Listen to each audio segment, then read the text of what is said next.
The economic numbers actually look very, very good right now. Dr. Matt Will is going to break it down for us, economist from the University of Indianapolis. And I mean, we're hitting the Iranians with missiles from space, not space lasers. Sorry, Marjorie Taylor Greene. Are they about to collapse, or is this going to be protracted? I'm Tony Katz. This is Tony Katz Today. The radio show is here. Let it all begin. This morning, I chaired another COBRA meeting as we continue to coordinate our response to the situation in Iran and the Middle East. I know that people are worried sick about their family and friends who are caught up in this, about the impact on our lives and our economy, and about the potential for even greater escalation. I believe that yet again, we're seeing missiles and drones falling and civilians in the firing line across the region.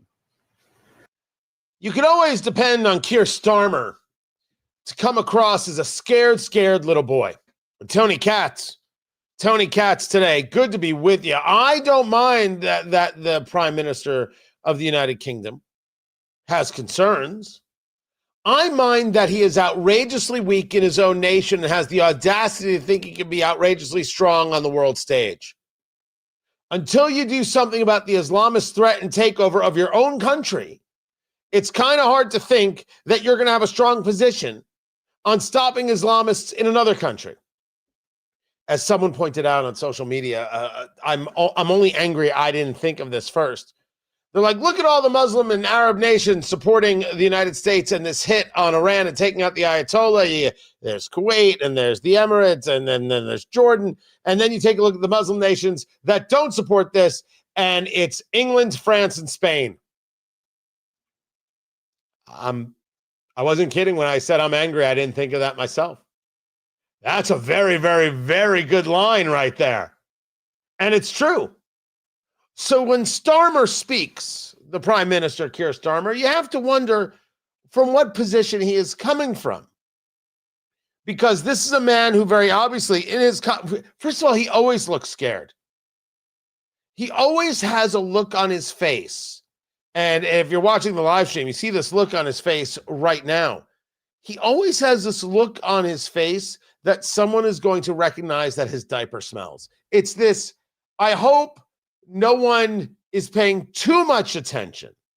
There's no strength, there's no vigor that comes from the man at all. But when you're unwilling to deal with the threat in your own backyard, and you're scared of it, your speaking out about it on the world stage becomes, well, near impossible. Rather, though, you feel emboldened, if not threatened, into speaking negatively about the United States. So I want to reassure the British public about the action that we're taking. While the region has been plunged into chaos, my focus is providing calm, level-headed leadership in the national interest. That means deploying our military and diplomatic strength to protect our people. And it means having the strength to stand firm by our values and our principles, no matter the pressure to do otherwise. So what you're telling me, Keir Starmer, is Great Britain first. Okay, I can live with that. I think that's just fine for the Prime Minister to say. I think it's fine for other nations to say as well. The reporting on how the Ayatollah was taken out is that a ballistic missile that flew to the edge of space is what hit him and took out a dozen, if not dozens, of his people. It's called the Blue Sparrow. The Blue Sparrow has a Sparrow target missile. This goes back to 2013. And there are multiple missile versions of this, the black, the blue, and the silver, it can fly for 1,240 miles, leaves the atmosphere, used by Israel during Operation Epic Fury. Now, this is, we would almost consider this standard in missile capability as opposed to the hypersonics. It's always important just at this moment to understand the difference.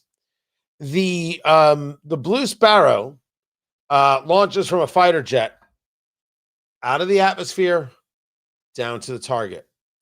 Hypersonics follow the curvature of the Earth. And what makes hypersonics so dangerous is certainly the speed in which they travel, but also detection. If you're not up in the atmosphere there, right? The detection is much more difficult for radar and other things when you're just following the curvature of the Earth if you're not heading up.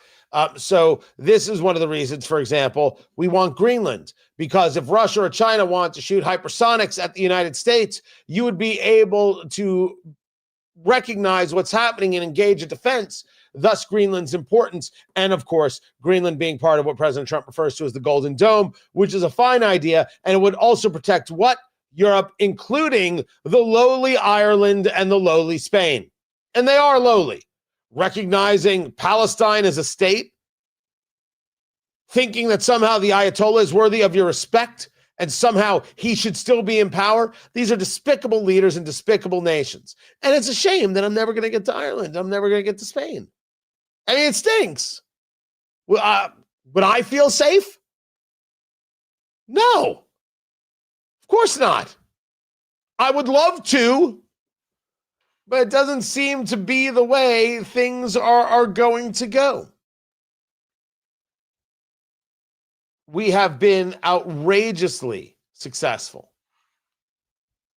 in the utilization of technology, and the Israelis have as well, so far in this fight. But it does lead us to wonder whether or not Iran is going to engage some level of quick collapse. I don't see that. I want that. Strikes against Iran from Israel continue. And Iran continues to hit Israel. I can't believe that anybody is surprised by this. Well, what do you think the Iranians are going to do? One of the things that's so important here is the recognition that we're in a war. Well, we don't have to call it a war. You want to call it a conflict? You want to call it an impasse? I don't know. Well, what is the other term you want to use? And the idea that the other side, the people we consider the enemy because they are the enemy, the people who need the regime that needs to be destroyed, to think that somehow they're not going to respond is always so weird.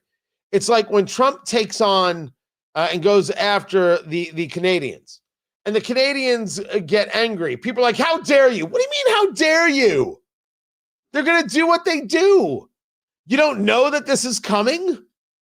Super weird. The Israelis know this is coming. There was an article about how those in the north, right near Lebanon, where Israel has been engaging attacks against Hezbollah, which is an Iranian proxy, right, funded by the Iranian regime. The idea that they have to take shelter in their bomb shelters in their safe rooms. Yeah, you're bombing Hezbollah and Hezbollah's bombing back. This is not surprising. And so I started with a little bit of this conversation yesterday, and it really came to a head when we saw this Marine protesting inside a Senate subcommittee hearing, screaming and yelling and refusing to leave. And I'm going to get into that because it really shows that the left does not understand how any of this works. The left is purposeful in their ignorance and in their childlike quest to think that they're making moves. But I want to be clear that the Iranians are not done. And the idea that somehow we're going to have imminent Iranian collapse of the regime, I haven't seen proof of yet. I want it. I won't be upset when it happens. But this is going to take some time because they do have missiles. They do have weapons. They were prepared. And they have plans for even if this one's dead, that one's dead, the other's dead. Now, those plans don't last for forever. And I do favor the methodology of taking out leadership every time new leadership gets announced, because what I favor, maybe different than other people, is I favor nothing left of the regime at all or in any way. No connection at all to the Ayatollah. President Trump is now making his statements that he must be personally involved in deciding who will lead Iran now that the Ayatollah Khomeini is dead. This was an interview that was put on there or done by Axios, where he says he had an 8-minute phone call with Axios, his second conversation with the outfit to discuss his war planning. And he said that even though it might be the Ayatollah's son who's the most likely successor, he finds that outcome unacceptable. This is the first I have heard of President Trump discussing what comes next in a way that says to me he is not willing to allow the regime that currently exists to have any play in the future. This I'm very happy to see, because before the show started, before I saw this, as this is now just coming out, I would tell you that I absolutely oppose any ending to this conflict that leaves any bit of the regime in control. I also felt that way about Nicolas Maduro. Don't tell me how Delcy Rodriguez is doing a great job. Delcy Rodriguez and the rest of the Maduro regime, which is the Chavez regime, has to go. It's the only way the people of Venezuela have a better tomorrow. Tony, you really are into these regime changes. You're such a neocon. If we are going to do a thing, let us do the thing completely. And the removal of Maduro, and you can argue that this was really about the drug running and the criminal activity. This was about regime change in oil. I'm okay with the argument. I just want it discussed honestly. We can agree or disagree on that part, but this is whether or not we should do it. But what it is what it is. I'm saying I'm not bothered by it. Would you be upset with regime change in the United States?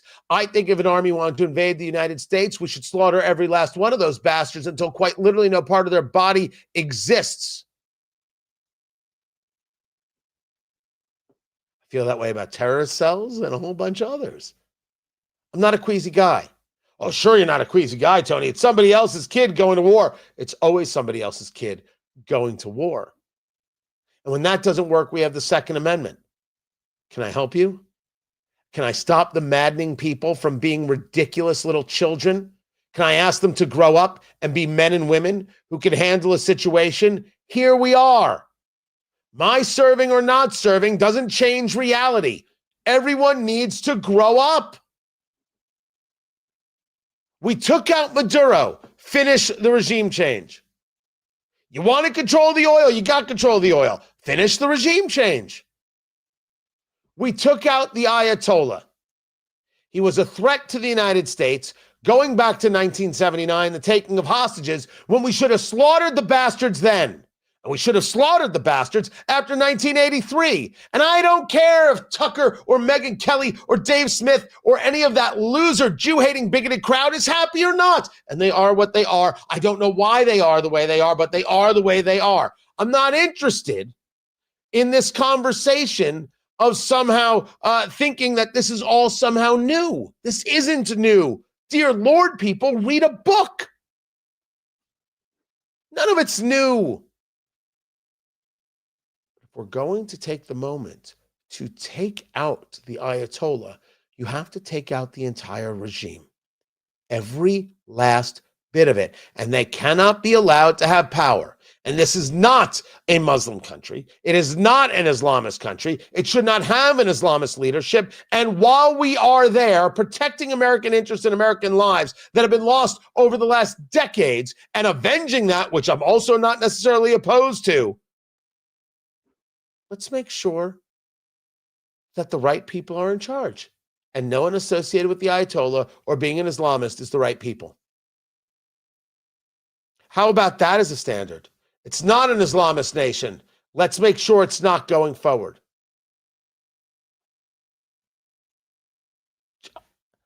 I think I might be the last honest guy out there, but you're out there. So we're the last honest people out there. I don't want to pretend that somehow what's happening isn't happening. It is regime change.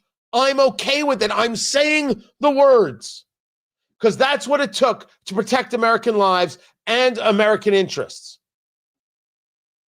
And all of those other nations are thrilled because they have interests they want protected too. People don't want to admit that Trump is engaged in a full recreation of the Middle East and of alliances and relationships. Well, they can be as upset about it and in denial about it as they want. It's not us. But Trump now saying that he wants to pick Iran's next leader or be involved, that has to mean, and it has to include, no one associated with the Khomeini or being an Islamist. I can get behind that. And I'm happy to discuss my position with you. We'll get deeper into it. I'm Tony Katz, and this is Tony Katz Today.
Welcome back, everybody. Tony Katz Today. Good to be with you. Tyler, first of all, I never sound like Mark Levin. I have no idea how he gets that nasally. I don't know. I've tried Mark Levin. I can't do it. I can't do it. The Iran war is not Israel first, although Israel definitely benefits from it. It's a stupid argument. I just want you to know it's a stupid argument. It's not Israel first. Israel absolutely benefits from it. No question. They have wanted to make moves. They found in Trump that he recognizes the need for the moves to be made. He got played.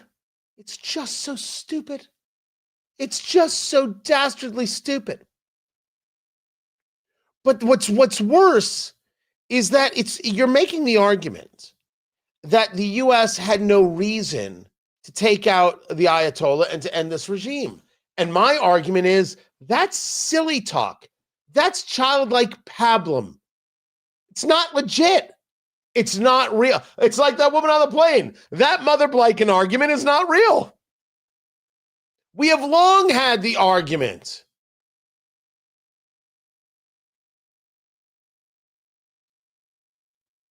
That's my point. The Israelis forced us to do this. The Israelis couldn't force us to the freaking bathroom. Good Lord.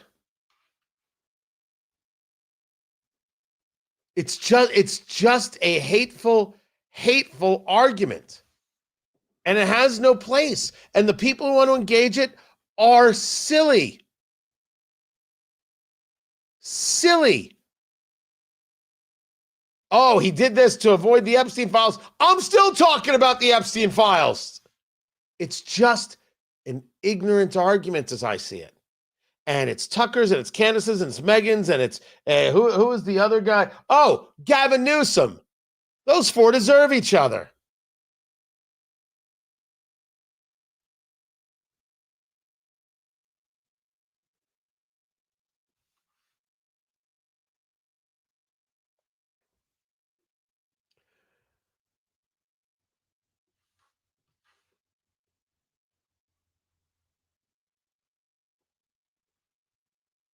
About a week ago, I attended President Clinton's deposition in New York last Friday.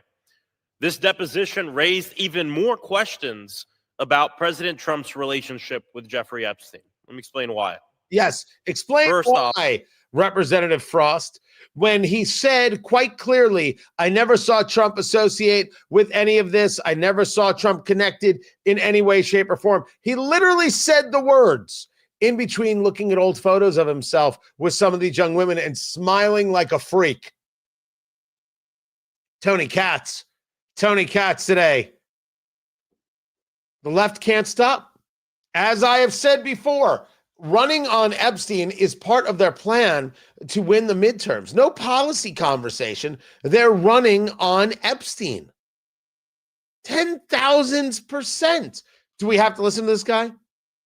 Do we have to? We don't have to. We don't have to. For the record, release everything. If not everything is released, release everything. Arrest anybody involved with the abuse of children. The end.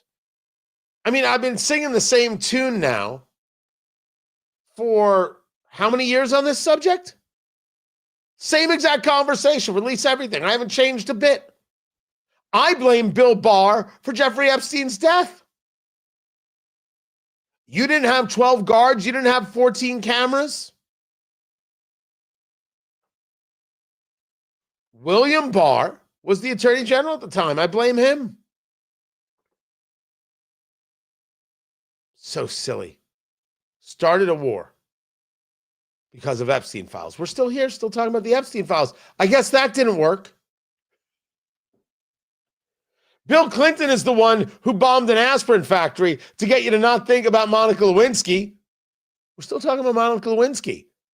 It doesn't work. But bombing an aspirin factory doesn't do anything. Killing the Ayatollah and destroying the regime saves countless lives and frees millions of people in Iran from an Islamist despot, no good bastard. So what are we discussing? I didn't mean to get back into it. I've got plenty of other things to talk about. Dr. Matt Will going to join us next. What do these latest numbers tell us? Oh, I'm not talking about Wall Street. I'm talking about indicators. And will this war change supply chains and make life more difficult? I've got that coming up. Keep it here. I'm Tony Katz. This is Tony Katz Today.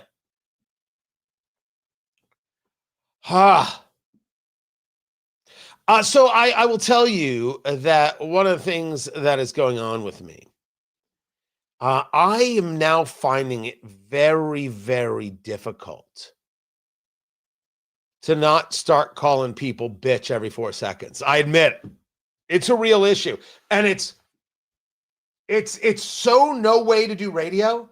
It's not good content. It's awful. I am a believer that part of what makes a good host, and I live by this, is that my disgust about something does not overwhelm your disgust about something. And a matter of fact, I would argue your disgust is greater than mine.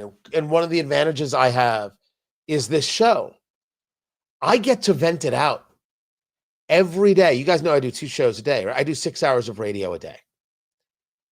I get to vent it all out.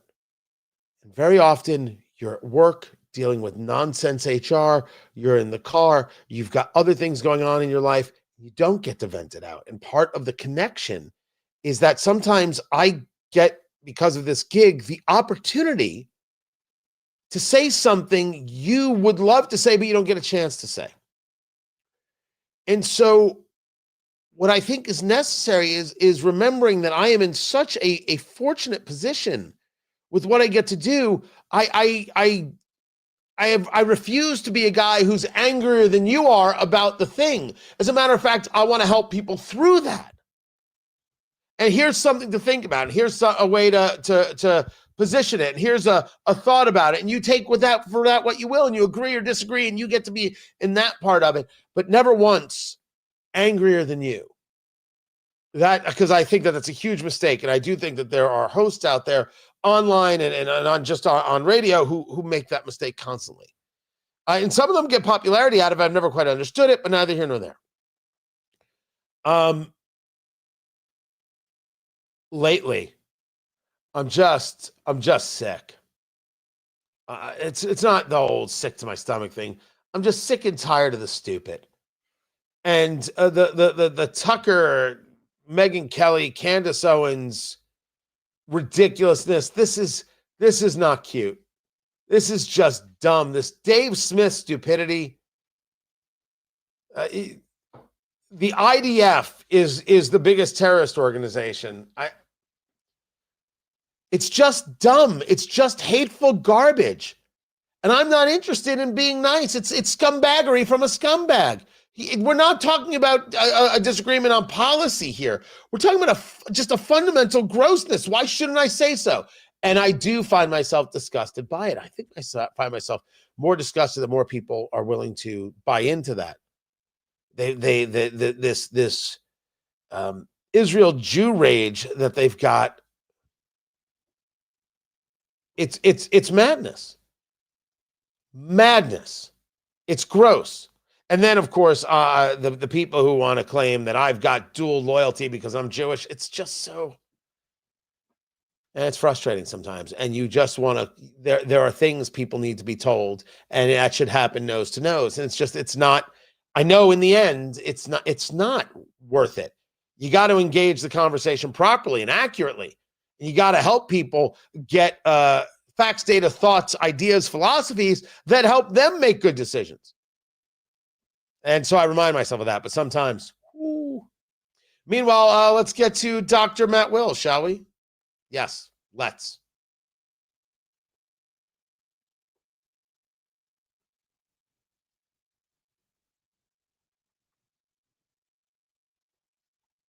Has an effect on the economy. We'd be fools if we said otherwise. Tony Katz today. Good to be here. Good to be with you.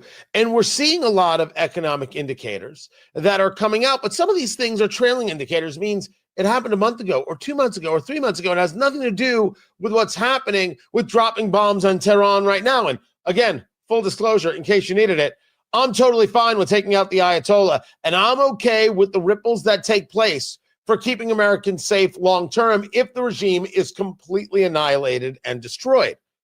But there have been some good data points, very helpful data points to a guy running for re-election. No, not Trump. Republicans running for re-election, and Trump trying very hard not to be impeached for a third time. Dr. Matt Will joins me right now, economist at the University of Indianapolis. Sir, there's a host of things that are happening, and I want to get into it, especially with this whole Ratepayer Protection pledge, which you are very excited about, how manufacturing is ticking up for the second month in a row. But let's start with wars and the economy. One can argue that historically war has been very good for the economy. I don't think we look at what's happening with Iran in that same kind of way. Talk to me about what it is you think America should expect or other nations should expect. And is this a 1 month? Is this a 6 months? Does it depend on how long the bombing goes on? What say you?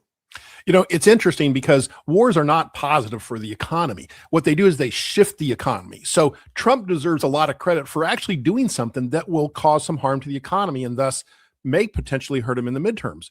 Because what you do is you shift your manufacturing. So you go away from, it's like guns versus butter. You go away from the butter back into the guns. So right now, in fact, today, they're meeting with people in the defense industry. They're encouraging them to do more munitions production because that's going to be the big issue, expanding their production facilities in order to produce more product.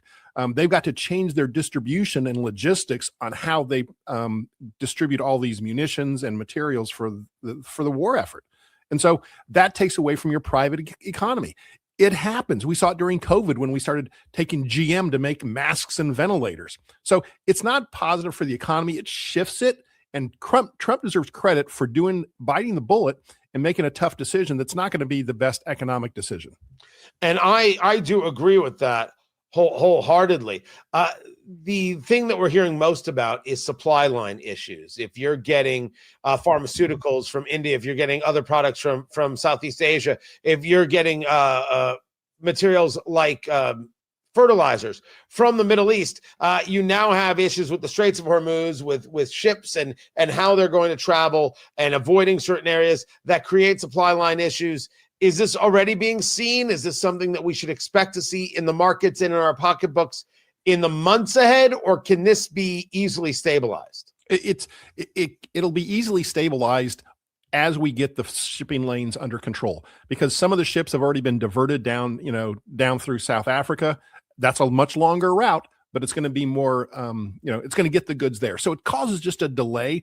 We are very efficient in adapting our supply chains to the current environment. And I got to tell you, long-term, this is also good because it's going to create more safety. That ship that was sunk in the Indian Ocean, have an Iranian ship out there trying to disrupt things is not good. You need escorts to take your ships through these various lanes. Well, that ship is now gone. So again, it's a short-term pain for long-term gain. And I think Trump is doing the right thing because it's going to long-term protect shipping lanes, distribution channels. The supply chain will be safer. But in the short term, there will be disruption. That is absolutely happening. Is the market, as you're seeing it, right? Sometimes it was down 1,200, but it only closed 400 down. Then it was up the next day. And then as I last checked at midday today, it was like down 600, and that could be more at this stage. Who knows where it's going to end? Is the market trying to figure out how to bake this in, how to figure out where it's at? Or is this level of gesticulation based on something else? It is. The market is trying to bake in everything. We haven't talked about yet productivity and, the Ratepayer Protection Pledge, the data centers and the war and the distribution channels. The market is just having a challenge right now, getting all this information and putting it into the prices, but it's trying very hard. Well, let's get more into it because you're making the argument that it's not just war related. Talking to Dr. Matt Will, economist at the University of Indianapolis, data centers and this ratepayer protection pledge that the president spoke about in the State of the Union, and you saw him signing this executive order yesterday, which has you all sorts of happy. This is a giddy. This is not a Dr. Doom, Matt Will. This is a Dr. Giddy, Matt Will. What is it that you saw on data centers and on this Trump pledge? Well, I think I was the only person in the world that stood up on that particular line when he talked about, data centers and making their own energy. I think everybody else was sitting at that moment. I love this because the problem we're having with data centers is local utilities have a monopoly on selling energy. If you're a data center in your city, you can't produce your own energy. You have an agreement with the local utility that bans you from doing that. And so this ratepayer protection pledge, which, by the way, that's the marquee, that's the PR, but the thing behind it is it allows the data centers to make their own energy. And after they make their own energy, they can then sell it back to the local utility. This is revolutionary because we're going to have a 300 to 400% increase in demand for electricity. And there is no way the grid can handle it. There's no way the local utilities can handle it. In fact, BlackRock was so excited about the demand, they bought a company called AES But let me tell you, BlackRock is no, quiet person in the corner. They go after aggressive returns because they thought they could squeeze, the industry for more money. And Trump just put the brakes on that a little bit. Well, the AES story is big where you and I live in Indianapolis, because that is the power company here, which used to be known as Indianapolis Power and Light. And there's a real question about, are the Qataris involved in this? Is CalPERS, which is the California pension system, involved in this? Maybe you don't want these groups having any connection. California pension system for their just incredible levels of failures and problems, and Qatar because I don't want foreign nations connected to the power grid. But this is really about the concept of SMRs, small modular reactors. This is about the fact that data centers are here. Now, cities and states can ask whether or not they want to be data center city or states, but they're coming. And they take power and they take water. And the SMR, the small modular reactor, is about this ability to create power on a small level, its own generation. And I believe, and I've talked about how they should give it back to the city, and that's the incentive that states should demand in order to bring in the data center. Did this come because cities and towns have been pushing back against them? Did this come because it's the smarter play, because the data center is a better investment overall? I didn't even know there would be an issue with the power going back to a city or a town. So what is the real impetus here for bringing this protection pledge about? I'm a conservative. I'm not a populist, but it was populism that caused this, because Trump saw, and we've seen in the area that we live, utility rates doubling, that individuals' utility bills are soaring. And this is an attempt to address that problem, because the utility company loves that there's a demand. They love that there's a shortage. This is how they make money. The utility company is guaranteed a profit. It's actually about 9.5%. So if they have $100 of cost, they're allowed to charge $109. Well, guess what? They want more cost. They want the cost to go up, because if their costs go up to $200, they can then charge $218. That's doubling their profits. So the local energy companies love this. That's why BlackRock is in this market now. That's why the Qataris want to buy our energy, and CalPERS. They know that their demand is huge. So what did Trump do? Trump says, no, I'm going to try to prevent it. So let me say, everything Trump did on this, his promise in the State of the Union, trying to, control what BlackRock is doing, the fix that he put in place yesterday, these are phenomenal, but he's going to have a problem. The utilities are going to fight back, and they're going to fight back hard, because this was an executive order. It wasn't a law. And I can tell you, BlackRock spends a lot of money on congressmen. Yes, and I don't say no to that. But BlackRock is going to lose when Bernie Sanders and Elizabeth Warren rally the Democrats to be in favor of these kinds of things. And that's the part that gives me a lot of pause in that I don't know if I want to be, from a populist look, telling people what they can or cannot make. I do believe you could say certain nations can't be involved in businesses in the United States. You can't own any utility. You cannot own land near military bases. I wouldn't allow the Communist Chinese to own anything in the United States. I believe that as a national security conversation can be engaged. But if we're saying that this is populism and not conservatism, I go back and look at this and say, this is the kind of price fixing that an Elizabeth Warren and a Bernie Sanders are going to love. Don't ask me to love that. It's not price fixing. It's the opposite. What Trump is trying to do is stop the price fixing, because right now the utility companies are allowed to fix prices. They have a monopoly. The only reason Bernie and Warren are on board here is because they just hate anything business. So they hate BlackRock. They hate the utility companies. I don't hate either one of them. I can tell you, I personally have investments through BlackRock. I'm not against BlackRock.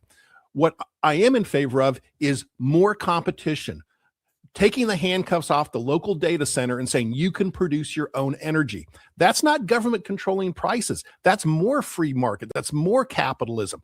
Huge fan. Let them produce their own energy. Stop these regulations that ban them from producing their own energy. And that's what Trump is doing. I don't know that those two folks are going to be on board, though. Remember, it's Trump's idea. So if it's Trump's idea, they may be totally against it.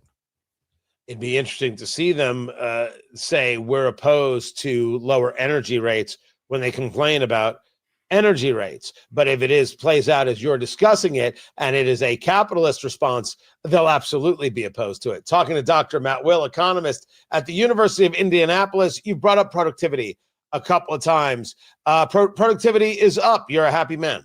Oh my gosh. This is where Trump needs to go get a megaphone, which I know he has plenty of those, and he should brag about this. So it was up 2.8 last quarter.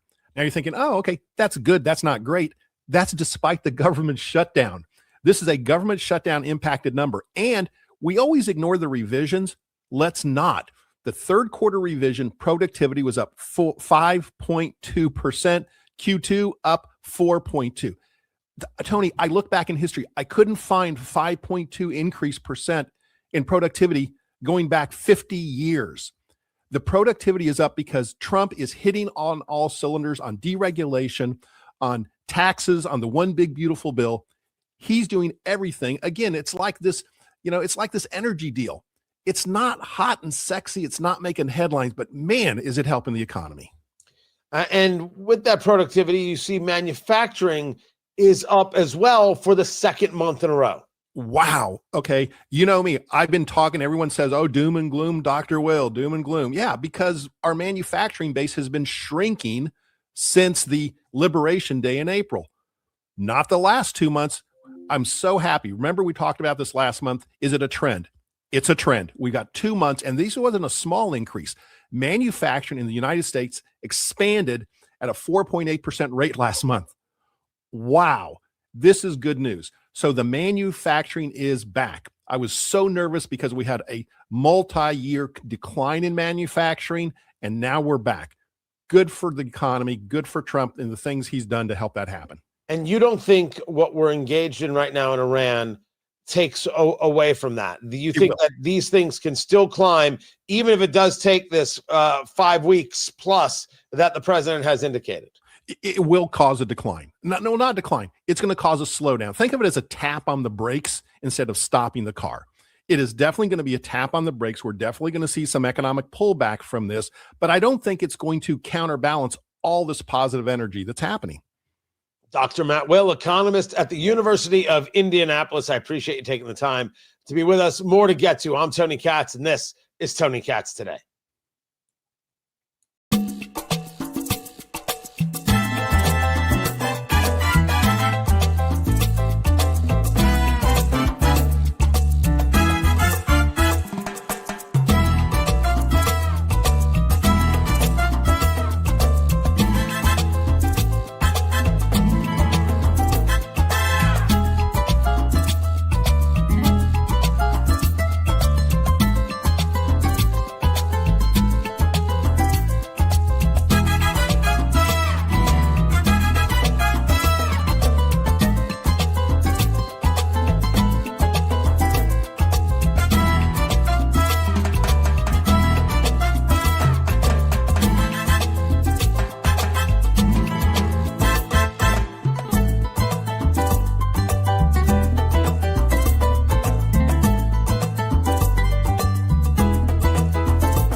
There we go. Welcome back, everybody. Tony Katz. Tony Katz today. Guys, good to be here. Good to be with you. I was just responding.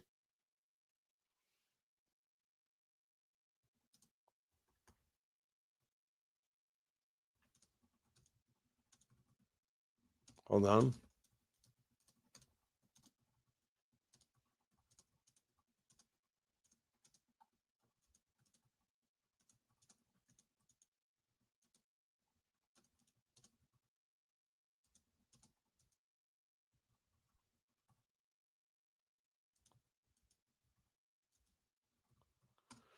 Ah, there we go. There we go. So that's Dr. Will actually feeling good. I don't ever think he's doom and gloom. Some people are like, oh, he's doom and gloom all the time. He's always unhappy and angry about Trump. I'm like, I do not see it that way.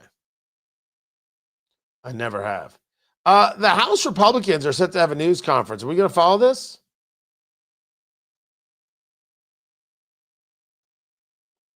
It's Lisa McClain. I couldn't remember her name yesterday. Conference chair of the House. That could have been Elise Stefanik, but she got screwed. And oh, did she get screwed with her pants on?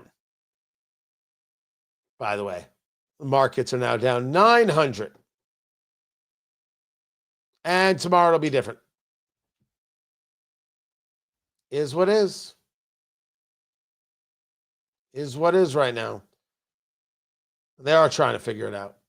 I am gonna get into this thing about Newsom, and it'll bring up that conversation we were having earlier. I want to discuss that, and I am going to get into in the next hour this leftist weakness, silliness, this woke right silliness about you're going to send somebody else's kid to fight. This weakness about understanding what it is we're doing, what war is. It is weakness, and I, for one, am not gonna. I don't think you run a country that way. And then the follow-up is, I don't get told I can't have conversations because I didn't serve. I don't pay any attention to those people.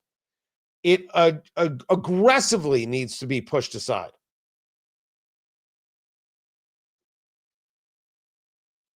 So I will get into that.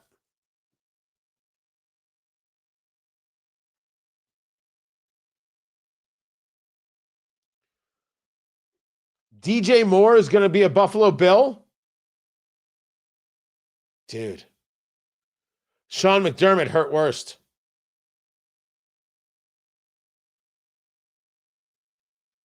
That's brutal.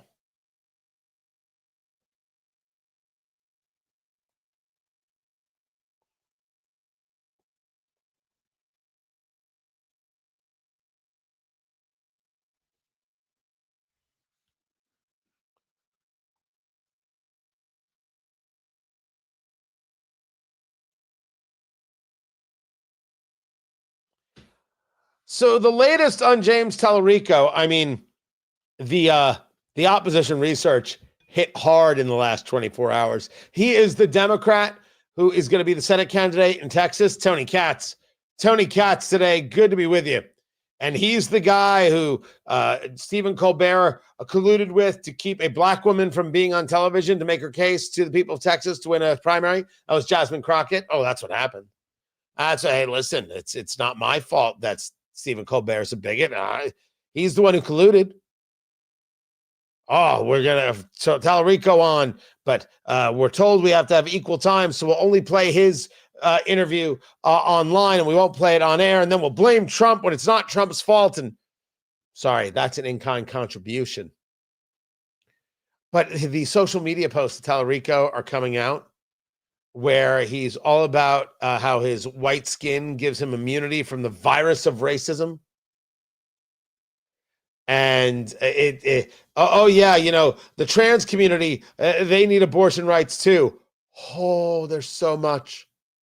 And yes, he's going to get positioned like they did with Abigail Spanberger, the gubernatorial candidate in Virginia, as a moderate. There's nothing moderate about the guy. And they're coming out early.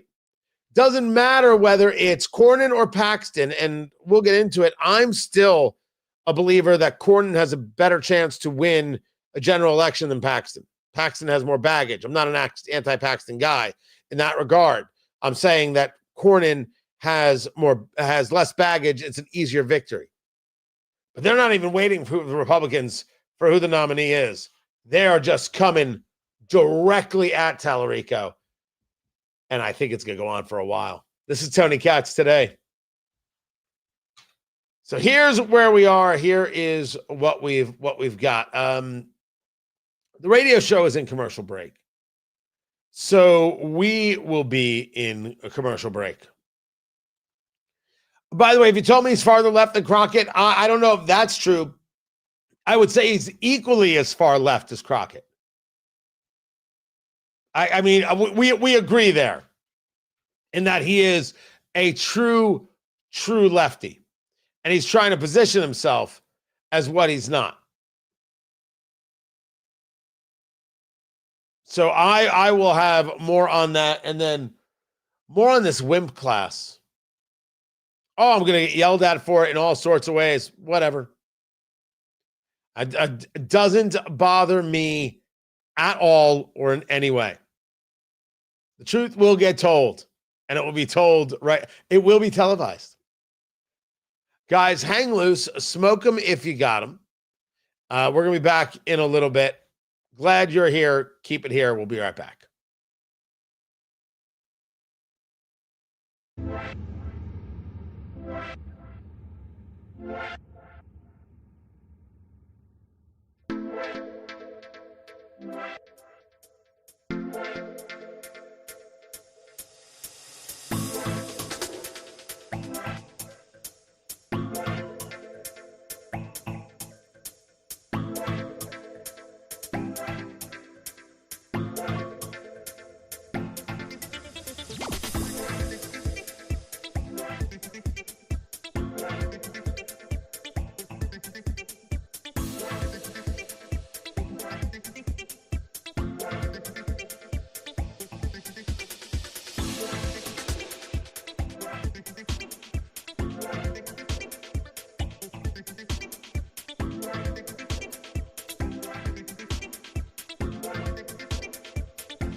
Welcome back, everybody. Tony Katz today. Good to be with you. Look at this. Republicans have gathered to have a little talk. We're talking about DHS funding right over there. I want to grab a little bit of that because we still don't have it funded. Democrats still don't care who gets harmed, who gets hurt. They don't care at all. That much is obvious. And I think that Republicans are making a mistake if they are not hitting this subject every single day.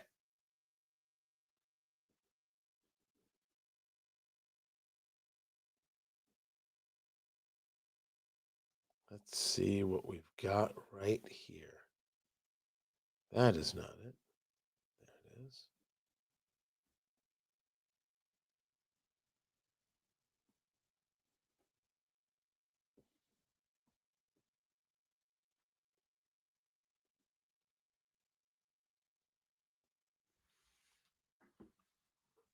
House Republicans decided to have themselves a little bit of a presser today. They're talking about Homeland Security. And we forget that it's still not funded by the Democrats. This is still going on. Thank you for coming. Let me start by being very, very clear. The Iranian regime is not a partner for peace. It is a regime that won't hesitate to kill our troops, our diplomats, or our citizens if given the chance. This is the same regime that has already murdered hundreds of Americans. The same regime that chants death to America actually in their streets. And the same regime that races to develop a nuclear weapon capable of killing thousands more. And you know what? When this regime threatens death to America, I actually believe them. I take them at their word. And I take those threats very, very seriously. And you know what? The American people do too. I would hope they do.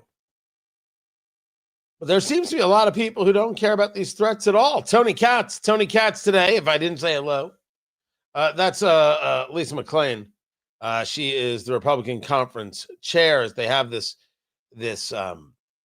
presser on funding the Department of Homeland Security. And I think it is important that Republicans keep on this and keep reminding people that America is more at threat because Democrats are more interested in politics than they are in policy. That's clear. But yesterday, I saw two things that struck me, which is weird. There comes a moment, I think, for all of us where we're a little jaded about the progressive, and like there's nothing left that can shock us. Right? How possibly can you be shocked by these people anymore? In actions and reactions, right? We're not talking about disagreements in policy. We're talking about madness. And so the first thing I saw, and it's not that it was the first. It's not that this was chronological. It's the first thing that I saw was a post from this leftist who goes by the name of JoJo in Jersey. I guess she's from New Jersey. And okay, I don't know what makes her famous. I have no idea.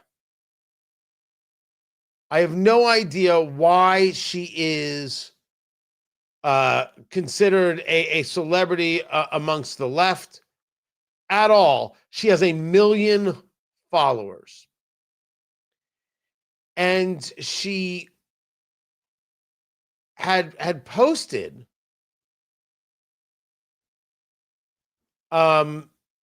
this very weird statement.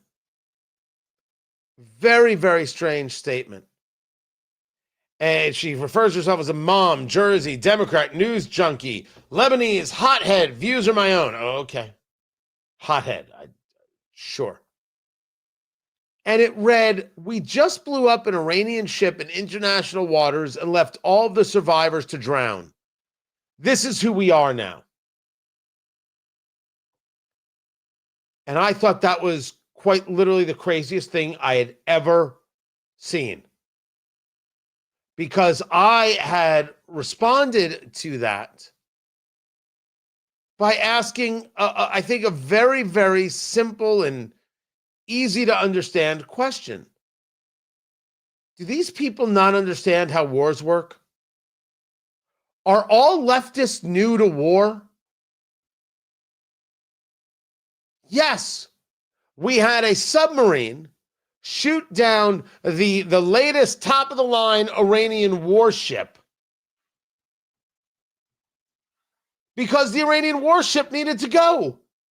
We're in a fight with the Iranians. They're terrorists. They're going to engage in more terrorist activities. If they have ships out there in international water, it's to threaten other ships that are out there, disable shipping lanes, damage others, take over their ships, and they have to go. It's us or them, and I choose us every day of the week and twice on Sunday.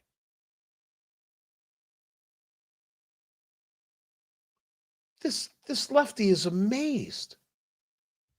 We just blew up an Iranian ship in international waters and left all the survivors to drown. This is who we are now. Who we are now? Did you never read a book about World War II? Do you think we stopped to really save everybody we hit in a U-boat? On any German ship? Anywhere on land? What the hell is going on here? And I said, that's the weirdest thing I have heard. But then I saw what you saw. This Marine who decides to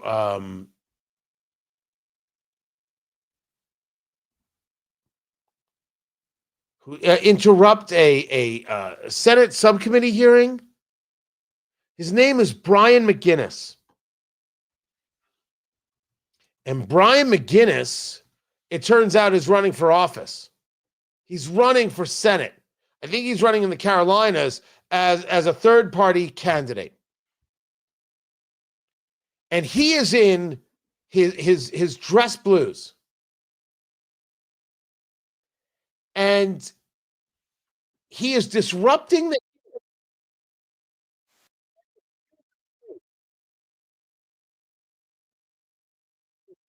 the door. So the door has multiple ways to exit out, like 3 different doors, and it's got the posts in the middle. And he is fighting the cops as he's being taken out. And he puts his hand in one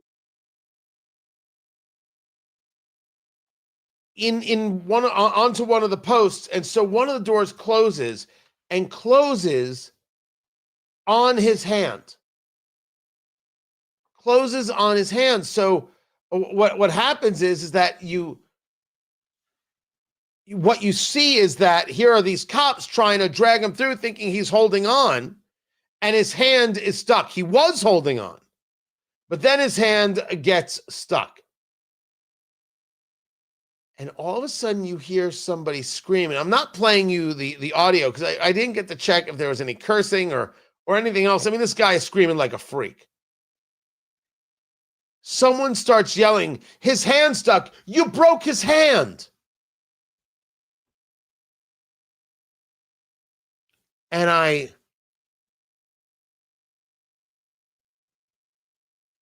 said to myself, this is what they're focused on. This is the focus. The focus is that this guy maybe broke his hand or broke his arm. His arm is stuck because he put it in a place to be stuck. because he is yelling and screaming?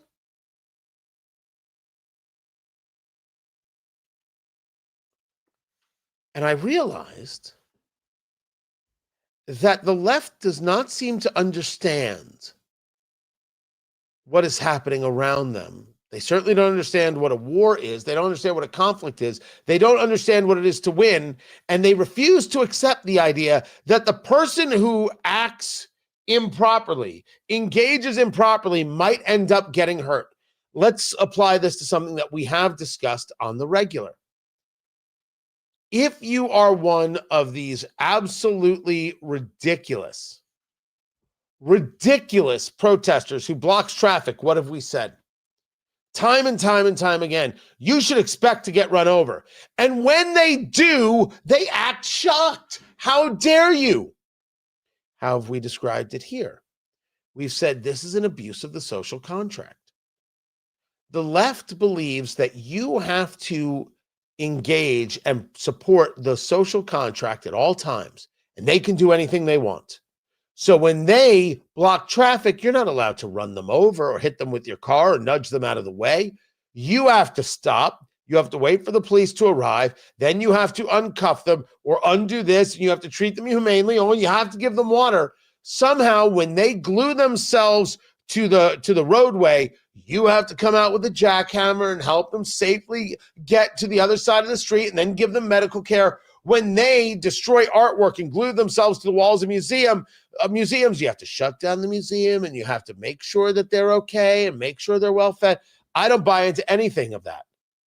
I don't buy into any part of that. You glue yourself to an art installation. You're now part of the art installation. We build a cage around you with a mirror, with a window in it, and people can slowly watch you die. Because if you glue yourself to a wall, I am not somehow forced to unglue you. That's your problem. You block traffic, you should expect that you're going to get run over. You keep an ambulance from getting to my sick kid, you should expect worse. You telling me that we have engaged in a war action against Iran and the left is amazed that we actually killed Iranian soldiers? It's insane. These people aren't prepared for a fight. They think the job of the military is just to sit there and look good. I don't think you should send the military here, there, and everywhere, and I don't think you should send them for light or transient causes. I think when you send them, your job is to kill the enemy until the enemy is dead, and that is every member of the enemy. And this is where we get into the absolute stupidity of, oh, you're fine with sending somebody else's kid. You're always sending somebody else's kid. I don't want to hear it again. Yeah, we're going to send somebody else's kid, and that kid might die. We better train our people to be the very best. We better fight to the very best of our ability, and we better come with overwhelming force so we limit, if not eliminate, our possibility of casualties. But we can't let them keep being terrorists. What are we, insane? And the answer is the left is insane. They wouldn't fight if their lives depended on it. It's weak, cowardly nonsense. Yes, we're going to blow up Iranian ships and they're going to die. They shouldn't have been terrorists. It's us or them, and I choose us. This guy, this ex-Marine, do you say former Marine? I don't care at this moment. Thinks he can disrupt a meeting. He is the ones trying to stop himself from being carried out, therefore leads to his own arm being injured to the extent it was injured, damage, etc. And I'm supposed to feel bad for him? That's the problem? The problem is he's disrupting the meeting. And he's screaming, no wars for Israel. I'm not fighting for Israel. We're fighting for us. If you think we're fighting for Israel, you're listening to the dumbest people on the planet. I don't feel bad for these people. I don't feel bad for this Marine. You disrupted a meeting, you got carried out, and you fought that. Well, bad things happen to you. Life's tough in the NBA. Renee Good didn't listen to police. I still want it investigated, but she's the one who blocked traffic. She's the one who sat in her car. She's the one who backed up, and she's the one who hit a cop. She is culpable in her own death. Could we all just grow up? And the answer for the left is no, they can't. They think they can good feelings their way to success. These are unserious people who can't win a war. These are unserious people who can't keep a country safe. These are unserious people you cannot vote for. They're unserious people who are not focused on the action. They're only focused on what you do wrong, so then they can complain, so they can feel self-righteous. Their self-righteousness is going to get you killed and get your kids killed. Dear Lord, stop voting for these people. But the left is not the only problem. Let's get into the woke right. That's coming up. I'm Tony Katz. This is Tony Katz Today.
Welcome back, everybody. Tony Katz. Tony Katz Today. Guys, a pleasure. Thank you so much for being here.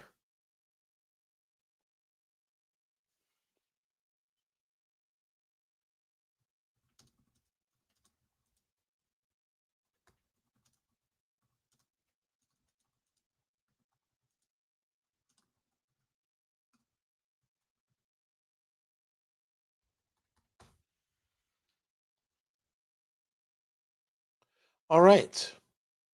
So yeah, I have no place in me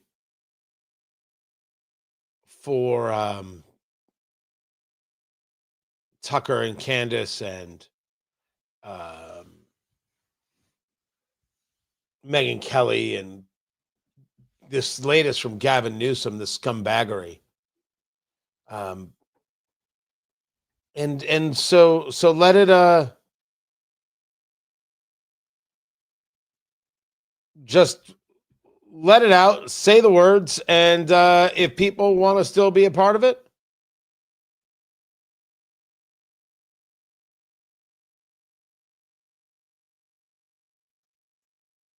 that's fine.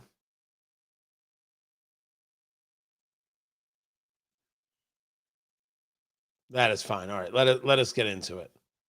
By the way, the op-ed stuff, the opposition research that's coming out about Tallarico. Oh, so good. His own words, just crazy, crazy cuckoo. All right, let's come back and do the thing.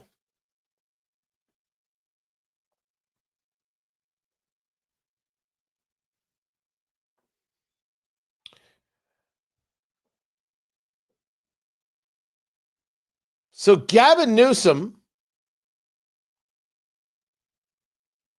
took to a podcast hosted by Obama bro John Favreau, where he's asked, do you think looking down the road that the United States should consider maybe, rethinking our military support for Israel?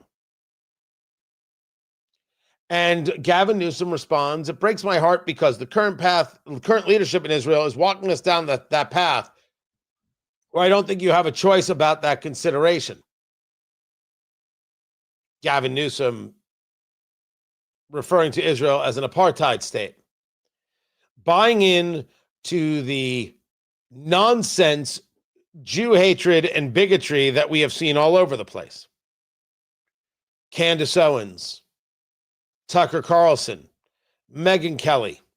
Listen, you can follow these people if you choose. I'm not going to tell you how to live. But if you think that somehow I am not going to recognize that this is scumbaggery of the highest level, I'm sorry.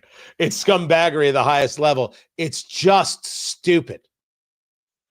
And I wish, and I'm a guy who talks for a living, I wish I had a better way to share with you my absolute disgust with these arguments and with this stupidity. I wish I had a better way to get people to understand that the argument being made isn't one of rationality. This, I brought it up earlier, Trump is being dragged into war. It's just silly. The argument that somehow the Iranian regime should continue to be the Iranian regime and we should do nothing when we're the ones attacked is a dumb argument. And the argument of, well, Israel's dragging us into this is bigotry. It is what it is. Now, some people ask me, does that mean you can't criticize Israel? Criticize Israel all you want. Israel dragged us into the war is just a stupid argument. That's all. Israel's its own weirdo country, man. This is a country without a constitution. This is a country that has a Supreme Court that can make decisions based on reasonableness. How in the world do you run a country like this? It's crazy. Crazy.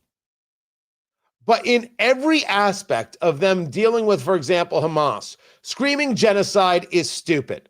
They started the war, did Hamas, and Israel finished it. End of discussion.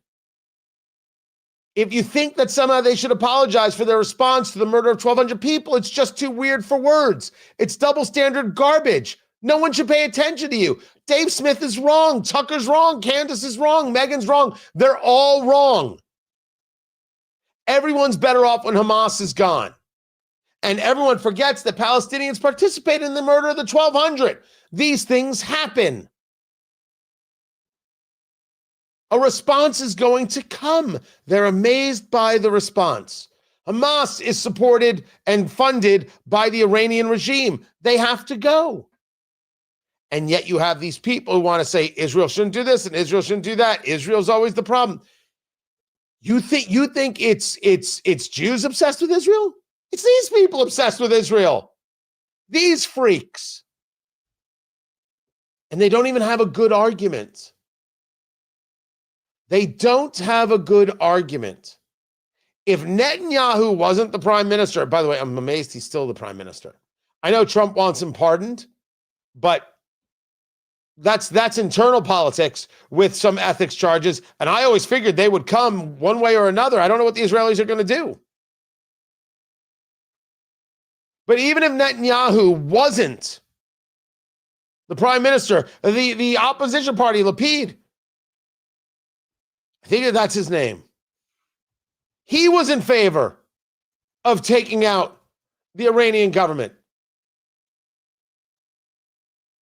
because they are a threat. And if the answer to a clear and obvious threat is, well, what Israel's doing is wrong, then it's internalized freakhood. And Tucker and Candace and Megan are freaks. Don't ask me to follow them. Don't ask me to like them. Don't ask me to support them. I'm out. You could do what you will. These people are just wrong. I'm Tony Katz. Just wanted it on the record. Nothing more, nothing less. Yes, a scumbaggery. I can't be the only one who uses that word, but I do use that word. Richard, thank you, man. I appreciate that you like it. Agree or disagree, I appreciate that you like it. I'm glad that you're here. Thank you. Tallarico, they're really going to position him as a moderate running for Senate, a Democrat in Texas. They're really going to try and push him as a moderate, and that dog won't hunt. He has got to be exposed for what he is. And yes, you give the Iranians $6 billion, you're going to have yourself a whole bunch of problems. A tremendous amount of problems. That's absolutely true. I have got 3 more things for you. Let me put that together right here. And boom, boom. And I've got that. This. And wait, hold on. No, I don't need that. Don't need that. Let me see what's happening here. Uh-oh. The Chinese are angry. Dun, dun, dun. Don't care at all. And what else do I have? Oh, yes, the 9-0 SCOTUS decision. That's right. 9-0. And you're like, does that mean Ketanji Brown Jackson voted in favor of Trump? She sure did. She sure did. And then we have this. I've got more than 3 things. And then, yeah, the tariffs. How are they getting paid back? Because their courts being like, just start writing checks. And the administration is like, I don't even know how we do that. Well, you better figure it out. Not right soon.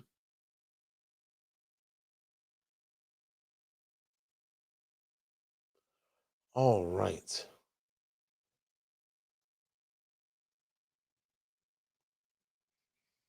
So what else do we got, guys? And then I have so much. I have so much stuff. Go.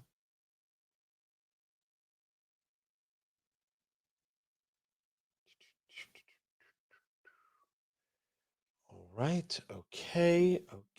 All right.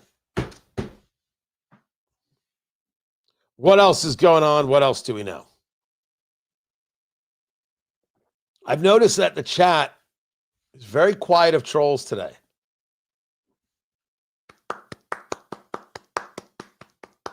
Well done. Well done. Ah, the trolls. Precious little people. And there it is. West Texas crude at 80, sending the markets down 1,000.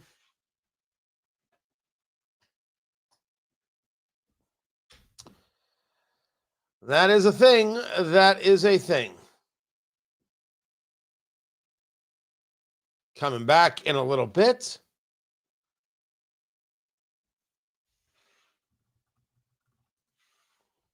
Putin said if European nations gets involved, he's going to cut off energy.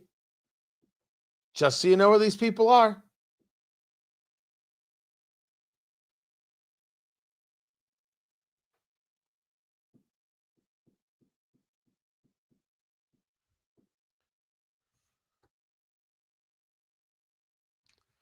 Three more things to get to, Tony Katz. Tony Katz today. Guys, we're live streaming on the YouTube. Check it out for yourself. Just look for Tony Katz and subscribe. Find everything at tonykatz.com. Right now, the Dow is down over 1,000. NASDAQ is down 287, and oil hit $80 a barrel. $80.16 on the West Texas crude, $85.15 on the Brent crude. But that's how it is as of 1:30ish or so Eastern time. Where it ends, that's a great question. And then tomorrow we could see it. We could see the markets up or taking back some of these losses. Oil prices down $5-6 a barrel, as that's what happened just 2 days ago. There's going to be a bit of this. For sure. Then you have the Chinese foreign minister is now sending a special envoy. A special envoy is going to the Middle East, saying you have to end the attacks on Iran because we can't get our oil, and it makes us very, very sad. Told his Saudi Arabian counterpart that China appreciates Saudi Arabia's insistence of resolving disputes through peaceful means. Stop it. Saudi Arabia is overjoyed by what's taking place. The foreign minister is telling the Israeli foreign minister that China opposes the U.S. and Israel military action and that it must be halted immediately. Force cannot truly solve problems. Instead, it often creates new ones and leaves serious long-term consequences. The real value of military power lies not on the battlefield, but in preventing war. We go now to Taiwan for a response. These people are so full of crap. Then, and I saw some people mentioning in the chat room, this is massive. This is big. Now, I have a discussion coming up with Ed Morrissey that I had earlier. So this was new information because I see Cornyn as a better opportunity to win in a general election than Paxton. And Paxton has some serious baggage. It's not that I have issue with his politics. Ken Paxton is the attorney general who left that position to run for Senate. Now he's in a runoff with John Cornyn. President Trump has come out to say, I'm going to endorse, but what I want is for the person I endorse to be the nominee, and I want the other person to drop out of the race. Now you have to ask yourself whether or not this is Ken Paxton knowing the writing on the wall. Ken Paxton puts out a message. The message reads, the Save America Act is the most important bill the U.S. Senate could ever pass, and I'm committed to helping President Trump get it done. The Save America Act, the SAVE Act, voter ID. Oh my gosh, women and black people won't be able to get IDs because they're not smart enough, says the American left. They've actually said this. It's crazy talk. Paxton writes, I would consider dropping out of this race if Senate leadership agrees to lift the filibuster and passes the SAVE Act. John Cornyn is a coward who has refused to support abolishing the filibuster to pass this bill. Now, fake news reporters and the establishment are trying to destroy me with misinformation. The truth, writes Ken Paxton, is clear. No one has been more loyal to Donald Trump than me. Fighting the stolen 2020 election, being in Mar-a-Lago when he announced his 2024 campaign, standing with him in New York in the face of lawfare. For the good of our country and for the good of passing President Trump's agenda, I am determined to help him get this done. Oh, well, this is something. That message does not go out because he is just so altruistic, does it? It doesn't go out. No. It does not happen that way. It happens because word got out, because somebody whispered to somebody and somebody had a drink with somebody and someone said, hey, Ken,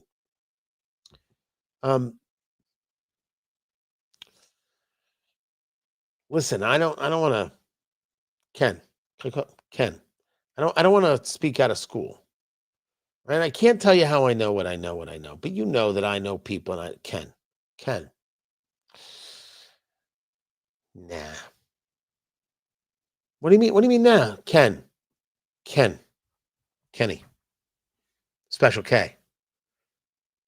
Nah. Somehow that message got through. You don't get this post without that message. I have no idea what he's going to do. None. Absolutely no idea what's going to happen. Then you have the Supreme Court, where you now have a ruling, unanimous, 9-0 ruling, ordering the federal appeals courts to defer to immigration judges when reviewing asylum decisions, which means these activist judges can't just say, no, you can't deport him, I'll decide. You can't deport him. Like some district court judge has some say in immigration policy. District court judges have no say in immigration policy. The agency determination is generally conclusive unless any reasonable adjudicator would be compelled to conclude to the contrary. That is part of the decision. Immigration judges, employees of the DOJ, vet the claims of those who are claiming asylum and determine whether to grant migrants asylum, which would allow them to stay in the country. Migrants can appeal the decision to the Board of Immigration Appeals, which is housed within the executive branch. Then they can appeal to federal circuit courts in the Supreme Court. These judges are acting too fast. They're not allowing the system to take full effect. There is a system, and that's the way it is. Who wrote this opinion, this 9-0 opinion? Ketanji Brown Jackson. Wow. That's incredible. Which tells you that there was no maneuverability. There is a system in place, and these activist judges are stepping over the line. I would assume that there is a good number of judges, not Brown Jackson, but there is a good number of judges, 8 of the 9, who may have explained to her this is the way it has to be, that are exhausted by the stepping over, the overstepping by the courts, the lower courts on these things. Because now it comes to them and they've got to deal with it. They've got enough on their docket. They don't need any more. I make the assumption that the Supreme Court is very, very pleased to say to the lower courts, could you stop being so damn uppity? Could you just stop being so ridiculous? You're a district court judge. This is immigration policy, which is the purview of the executive branch. There is no debate on this. Would you, pretty please, with sugar on top, stop being crazy people? Just stop being ridiculous. That's all we ask. Stop being nut bars. Then you realize that Cuba is in a blackout. You have Cuba, where the pressure has been aggressive.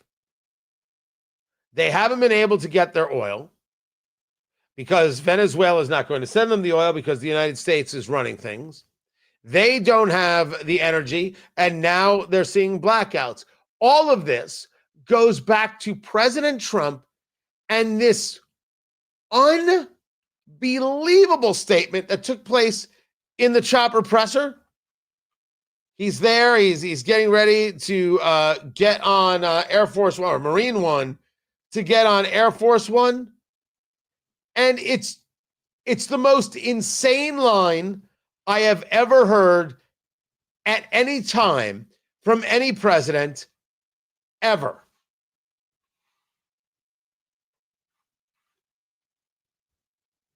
They're in a big scale of trouble, as you know. They have no money. They have no anything right now. But they're talking with us, and maybe we'll have a friendly takeover of Cuba. We could very well end up having a friendly takeover of Cuba. What now? It's the most unbelievable line I have ever heard. Friendly takeover of Cuba. Now, I have, of course, connected the dots, Venezuela, Iran, Cuba, all of these things harming China, thwarting China. That's why China's coming out to say, we shouldn't be engaging with military. We shouldn't be engaging in this level of strength. You keep building a navy, kitten. You go after fishermen. Good Lord, I'm gonna take lessons on decency from the Chi-Coms. No, thank you. But the pressure is clearly on to end the regime in Cuba as well. It's a real rethink of the world. And if you want to believe that Trump is serious about the Monroe Doctrine and control of the Western Hemisphere, well, these communists have got to go. More Trumps, more Malays, less commies. Not Malays. Malay, Argentina, Malay, Milei. That's what I meant. Not Malays like Carter. It's not what I meant. Then there's this. This is a letter. And this letter is about the murder of Stephanie Mittner, a 41-year-old mother in Fredericksburg, Virginia, who was stabbed to death by an illegal immigrant. The letter reads that I wanted to bring the release of this illegal immigrant from prison to your attention. This man, I don't use names, is one of the repeat and violent felony offenders I expressed concern about when we met. He has an extensive criminal history. He has stabbed multiple people, sexually assaulted at least one woman, and committed numerous other criminal offenses. Furthermore, his behavior appears to be escalating and becoming more violent and explosive. I wanted to please get your background on why he is out again so soon and ask if his prior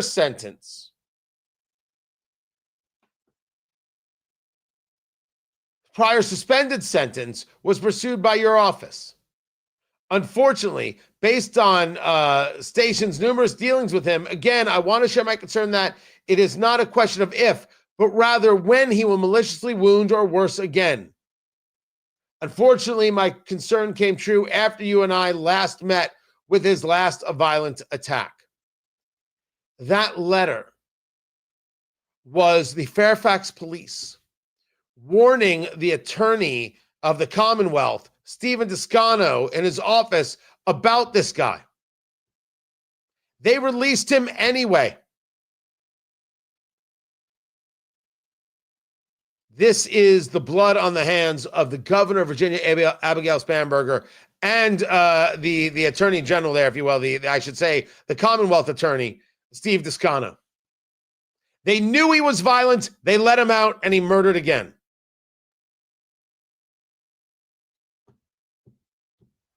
You can't elect these people.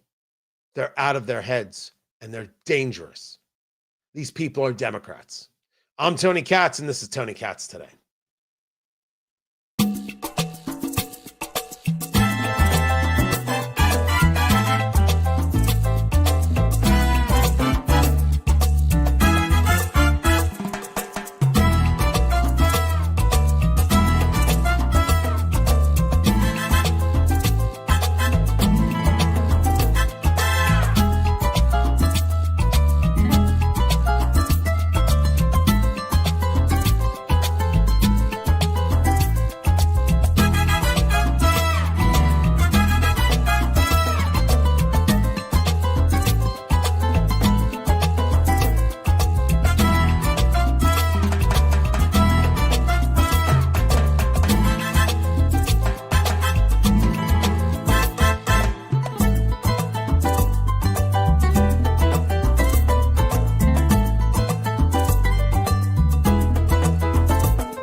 All right, guys, this is all happening right now. Kristi Noem has been fired. Kristi Noem, the Health and Human Service, the Secretary of Homeland Security, has been fired. Markwayne Mullin, the senator from Oklahoma, will be replacing him. This is all happening right now as we speak. This is kind of massive right there. Pretty incredible. This is all happening as we speak. This is not particularly. I should take that back. Everything is surprising, but I think we discussed this on the show earlier this week. If she got replaced, what would it matter? What would it matter?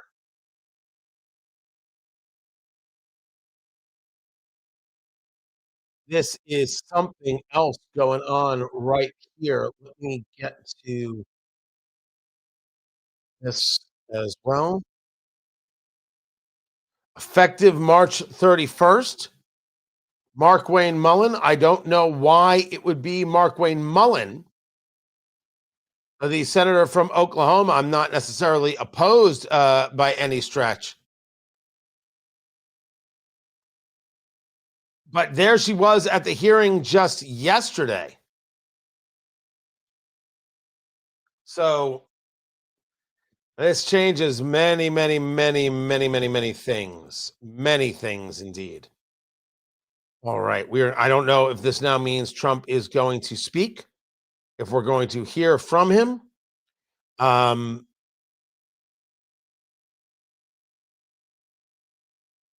Is this going to increase his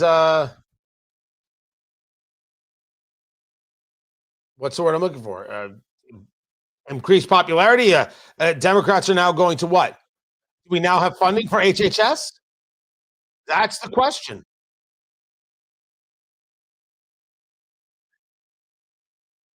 That is the question. Come back to the show.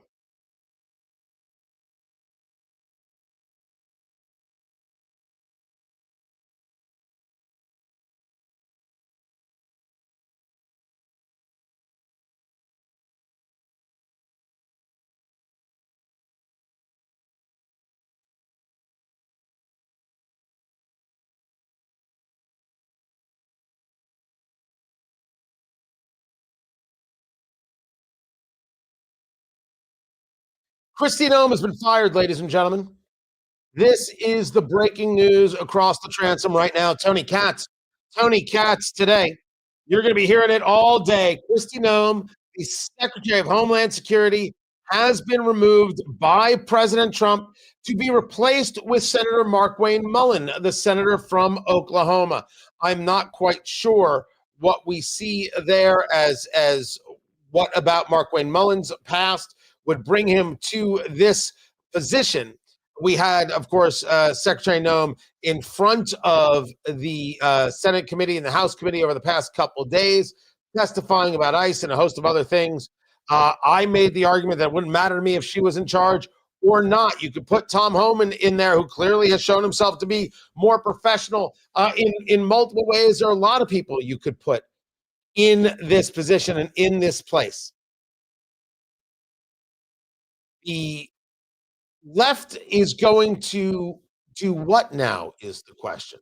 Let's argue they're going to cheer. They are more than welcome to cheer. Does this mean we now have funding for Homeland Security? Do we now see the Democrats make a move on this? That's the question before us. And I don't have a good answer there. What I know is that this is going to be very shocking to a lot of people. Is this an admission that things went so poorly regarding ICE in Minneapolis that it had to be done in order to secure the midterms? You could argue that this has been in the offing? And as we look at this replacement, Markwayne Mullin, you're replacing a senator. We've got an election to win, but you're in Oklahoma. You have Governor Stitt. That should lead to, while I'm not familiar with how Oklahoma does this, do they just do election or appointment? You can feel comfortable that that question was asked and answered. I'm assuming we'll hear from the governor, Governor Kevin Stitt, and his thoughts on this sooner rather than later. I've got more on this. Keep it here. I'm Tony Katz, and this is Tony Katz Today. All right.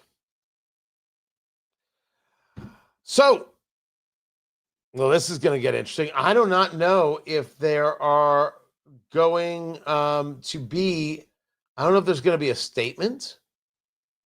I don't have anything that shows me that there's going to be a statement from the president or from anybody else on this.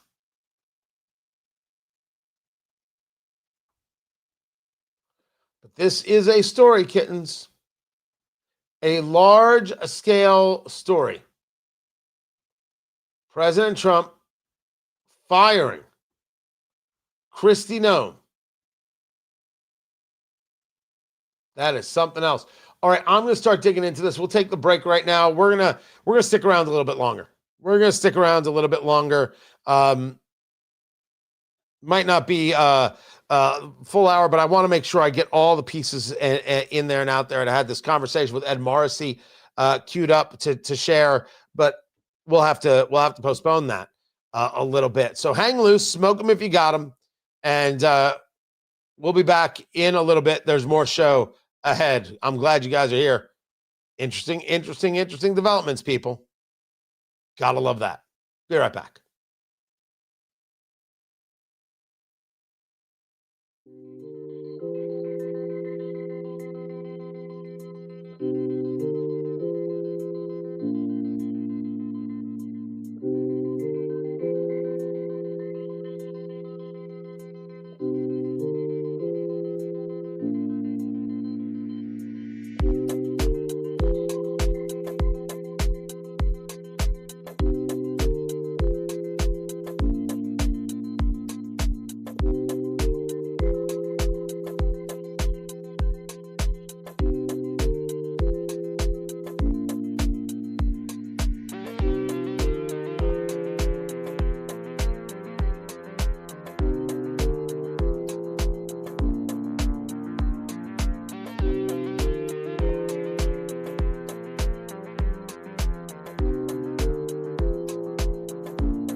Welcome back, everybody. Tony Katz. Tony Katz today. Kristi Noem fired.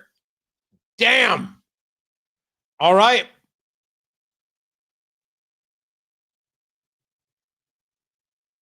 Now it is going down.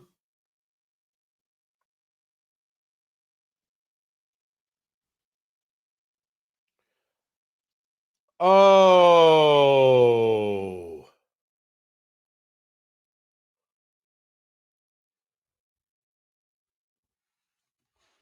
Kristi Noem has been fired. Tony Katz. Tony Katz today. Good to be here. Good to be with you. 833-468-8669. 833 got Tony. That's how you get to be a part of the show. We're talking about the Secretary of Homeland Security has been let go by President Trump. She is, I believe, speaking right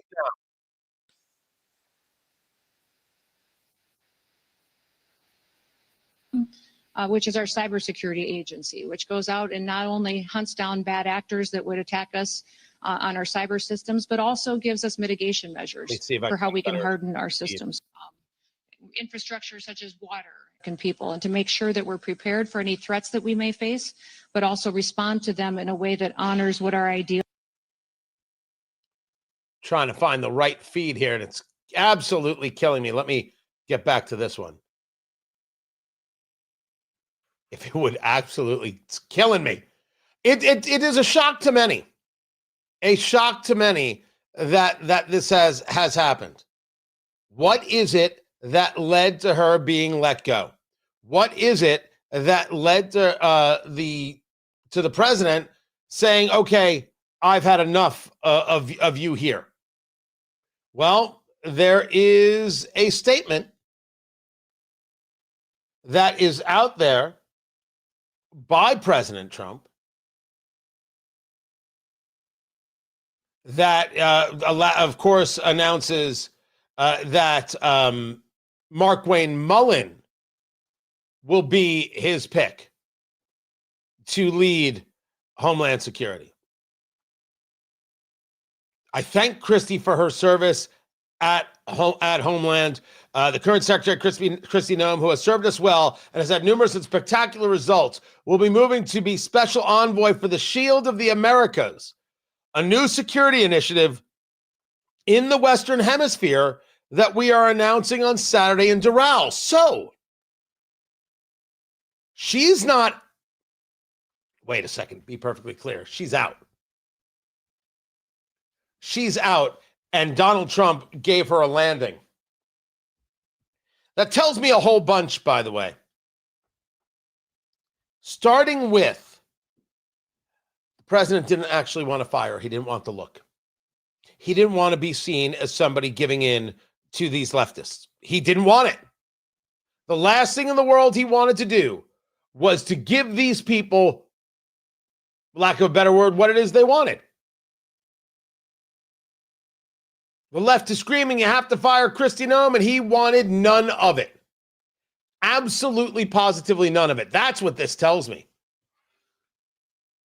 Finding her this new position, this new thing, it'll allow me to take care of her. It'll allow me to still be a friend, and no one will be able to hit me for getting rid of her. No, it's just a change. These lefties have no impact on me whatsoever. That's what it says.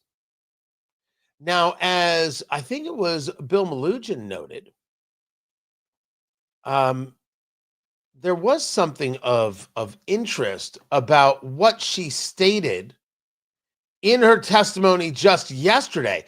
Also, it would seem weird that you would have the testimony yesterday from her and then not...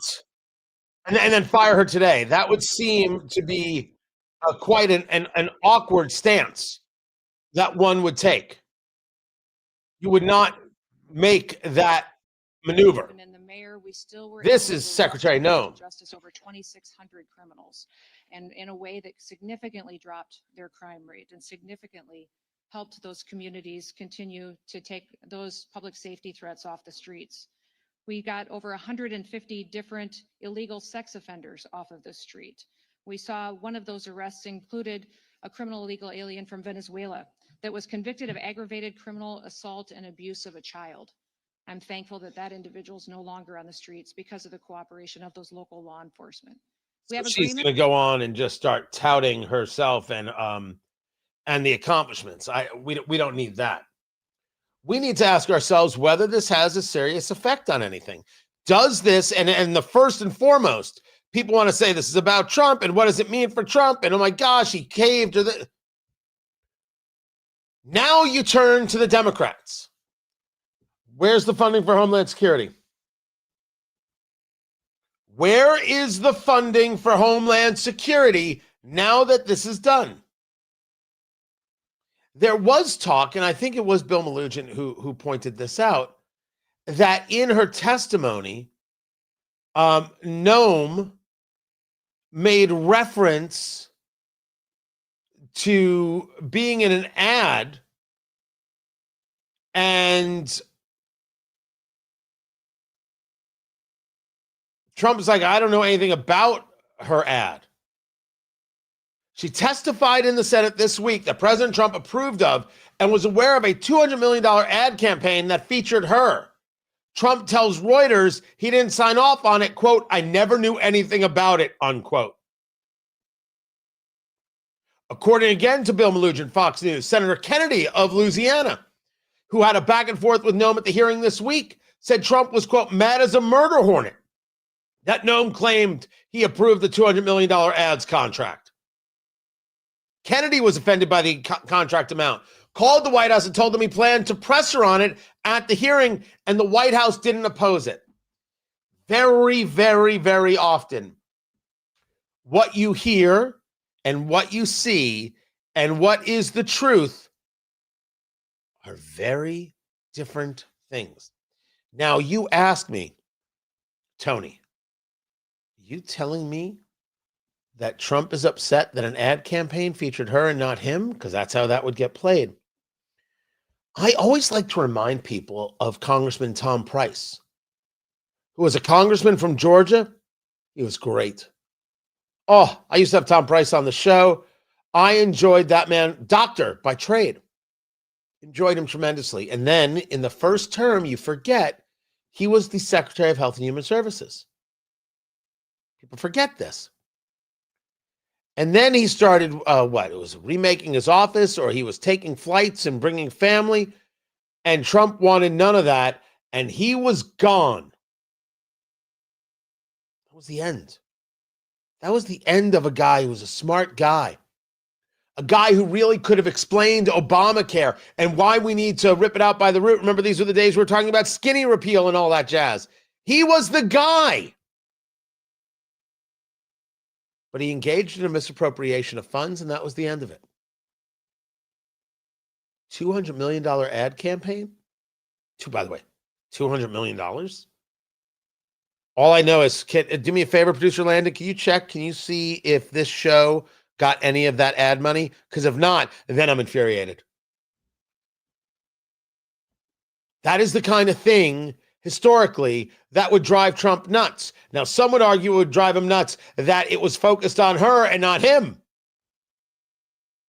I think $200 million might drive somebody a little nutty. You're spending this money to enhance your own career. We're not focused on the thing. And by the way, not everything went perfect in Minneapolis. Now, did it? It could have been just a last straw. I don't have to defend this.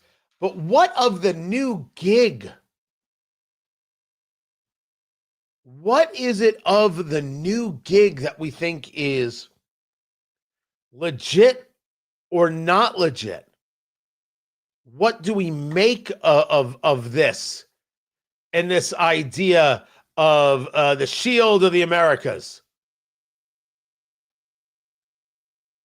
Special envoy for the Shield of the Americas, our new security initiative in the Western Hemisphere, being announced on Saturday in Doral. I don't think that the Shield of the Americas is something that they invented on the fly. I'm willing to bet, while I do not know anything about it, this was something that they were working on. This, again, tying into what we discussed earlier, Trump, the Monroe Doctrine, the Western Hemisphere being the American hemisphere. The Monroe Doctrine was about keeping out European influence, and the Donroe or Trump Doctrine is about keeping out communist, Chinese, Russian influence. That's why you're seeing the pressure on Cuba, and you hear the talk about a friendly takeover. That's all about Russia and China being thwarted from having allies in the hemisphere. That's what it's about. It's a rethink of everything. Iran taking away their ability to have other allies who can give them oil and power. Venezuela giving them oil and a foothold in the Western Hemisphere. Nope, that is not going to be it. You stick where you are. You ain't welcome here.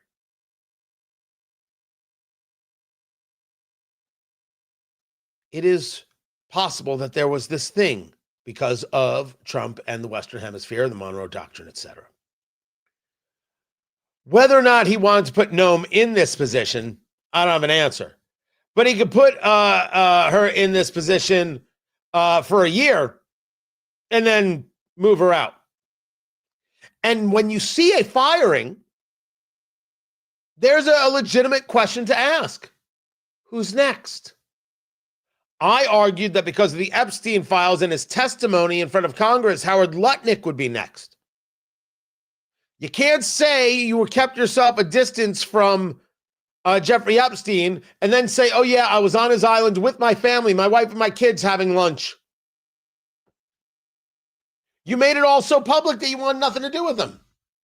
Is Kash Patel next? FBI director? Pam Bondi next, which I'm all in favor of. Really disappointed about Pam Bondi. Very disappointed in Pam Bondi. What about Tulsi Gabbard, the director of national intelligence? We understand that she has not been really looked to for these things. What is it that she's been working on? The concern about her when she was nominated was whether or not she would provide the president a full security assessment, a full intelligence assessment to be able to make proper decisions. Would her assessments and her presentations limit his ability to know certain things? Would she keep things from him? That was a real concern. But now that you've opened the door, you might make some changes. And I said this about Kristi Noem, not bothered by a change. I've said this about Pam Bondi, fine with the change. If you want to change out Kash Patel, I'm cool with it. I am. Sean Duffy remains. Scott Bessent remains. Pete Hegseth remains. Marco Rubio remains. The trade rep, Jameson Greer, remains. Burgum remains. Chris Wright at Energy remains. Doug Collins at VA remains. Changes do get made, and they don't freak me out.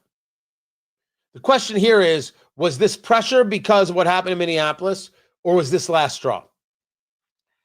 I don't know if I care. Because I can't say that I'm really moved by the decision. I don't scream and yell about it. As for Mark Wayne Mullen, I have nothing against the man. The guy is a fighter and a half. The guy can get rough and tumble. I don't know what he knows regarding the border. I don't know what other history he has there. He was in the Oklahoma House of Representatives. I know that. We'll see. You could have been home, and it could have been somebody else. Mark Wayne Mullen. And you remember you have a Republican governor in Kevin Stitt, S-T-I-T-T. So I don't know if this is about special election or this is about appointment, but the feeling had to be that you're going to be safe with the number of senators and not losing the seat. That had to have been a consideration. So here's where we're at. Now, I was supposed to share with you an interview I did with Ed Morrissey of hotair.com, where we actually discussed some of the things going on with Texas and a host of other subjects. And he had suggested maybe Ken Paxton could be up for the position. I will get into some of that with you coming up. Keep it here. I'm Tony Katz. This is Tony Katz Today.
So the plan was I wanted to share this piece with you from Ed Morrissey, but I'm going to save that all for another time. We're going to keep going here. I've got some other clips I want to share. A lot of people with a lot of thoughts right now.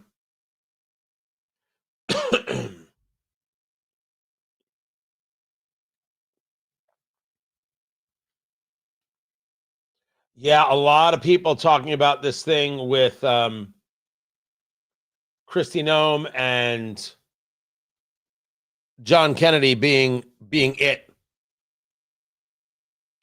It also tells you the levels to which John Kennedy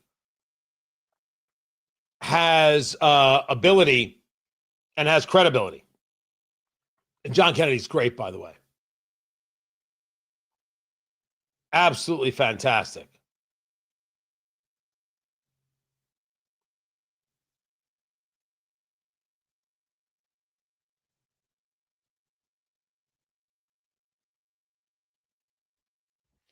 Let's get back to it, shall we? Yes, we shall.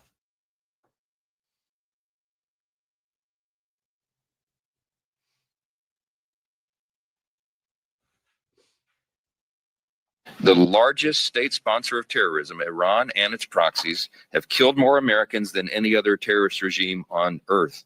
They are dedicated to it. They have been, and they say the quiet parts out loud. They wanted to wipe Israel off the face of the earth, and they'd like to take us out as well. We're the great Satan in their analogy and their misguided religion, and there was no way to appease them. In defiance of every American president. By the by, misguided religion. I'm surprised the speaker, Mike Johnson, hasn't gotten more heat for that. Tony Katz, Tony Katz today. Good to be here. Good to be with you. Not religion, political system. Much better, Mr. Speaker. Let's be clear about what it is. So more and more, we're getting the reporting from sources I know, like, and trust, that it may very well have been this exchange that cost Kristi Noem her job as the Secretary of Health and Human Services. I'm sorry, I keep saying Health and Human Services, Homeland Security. What's wrong with me? I'm going full Biden. Kristi Noem has been moved out. She's going to move to some special envoy position regarding safety and security in the Western Hemisphere. She got a soft landing. Mark Wayne Mullen will now be the new Secretary of Homeland Security.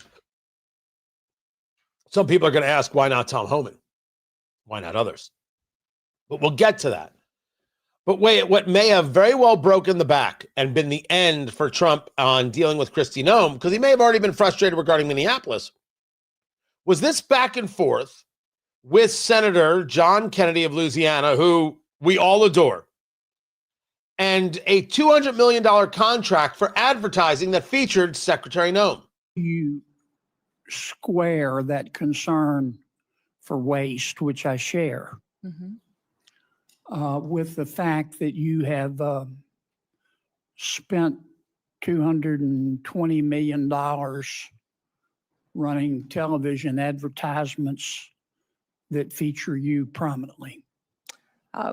Sir, the president tasked me with getting the message out to the country and to other countries where we were seeing the invasion come from, with putting commercials out that told them that if they were in this country illegally, that they needed to leave, or we would detain them and remove them, and they'd not get the chance to come back to America the right way. That has been extremely effective. Ask you to run these advertisements, is that right? We had that conversation, yes, before I was put in this position and sworn in and confirmed, and since then as well. Okay. Did you bid out those service contracts? Yes, they did. They went out to a competitive bid, and career officials at the department chose who would do those advertising commercials. And the people that you ended up picking were people who had formerly done your political work back in South Dakota. Is that right? No, that's not correct, sir. I think it is. No, it's not, sir. The individuals who, I believe the careers who they chose were two different media firms. There's been conversation about their subcontractors, but we have no legal authority to look into subcontractors. I would take John Kennedy's word for it. The sources say that John Kennedy called the White House and said, I want you to know, I'm going to press on this. This is coming. And the White House, according to a couple sources now, said, all right. They wanted this. They didn't mind this. They wanted to see how she would react. She's putting it on him. Oh, he agreed with it. I ran it by him. We talked about it. He wanted this. He wanted me to be the star of those commercials. I don't care whether she was the star or not. $200 million seems pretty nuts. On work like that. Okay. And you're saying that you're testifying that President Trump approved this ahead of time. Is that my understanding? We had conversations about making sure that we were telling people. No, ma'am. I'm asking you, sorry to interrupt, but the president approved ahead of time you spending $220 million running TV ads across the country in which you are featured prominently. Yes, sir. We went through the legal processes, did it correctly, Did the president worked know with you were going to do OMB. this? Yes.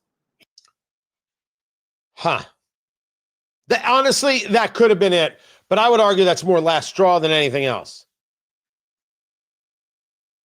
The fact that Kennedy informed the White House and the White House said, go ahead, I think that tells you all you need to know. I'll have more on this tomorrow as we get more data. Keep it here. More show ahead. This is Tony Katz today. Oh, yeah. Okay. I didn't catch that part of the hearing. Sometimes the thing you hear is not about the thing being discussed. Oh, jeepers, oh my. That is something. Indeed.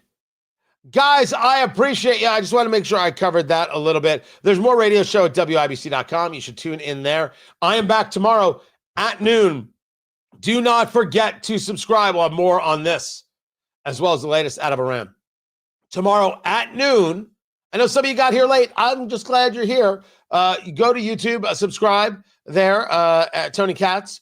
Tony Katz on the Twitter X. Tony Katz on Instagram. Tony Katz Radio on Facebook, even though Facebook sucks. And I will catch you tomorrow, guys. I appreciate you like you wouldn't believe. Take care.